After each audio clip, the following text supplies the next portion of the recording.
ولا deegaanka maanta jooga qorshihiisu waxa weeye horumar inuu ka sameeyo degmada Ceergaabo dhowr wada ayaa u astaysan meel biyo shilcsan bay ahayd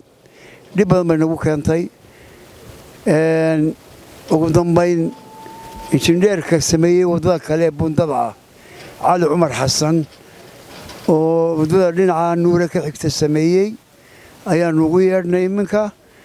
si fiican muddo doorinka gacanta ku hayay meel fiican bay maraysaa gabagabo aad baan ugu mahadnaqaynaa injineerka runtii tii uu kale uu sameeyay bundada aydna waxa la wax iska bedelay ma jiraan muddo 4 sano waa la marayay aad baan ugu mahadnaqaynaa runtii tanna waxaan rajaynaynaa ilaa birto inay naga dhamaato wala deegaanka maanta jooga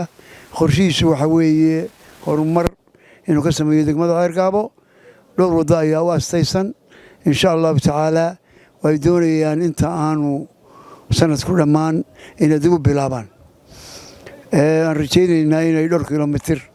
noqon doonto taana waa ku rajo weynaay insha Allah taala sida uu inoo sheegayna xogayu sanadkan inta bilaakan waxaan ku absaanay wadadii madaxtooyada iyo wadadii airportka labadiiba daamarku baa noo haray si fiican bay meel fiican bay marayaan runwayga airportka waan muddo 3-4 bilooda gacanta ku haynay wadada iminka ay si joogto u timaado waxaan filaynaa sanadka cusub inuu ugu bilan doono annagu dhowr wado kala sameeyay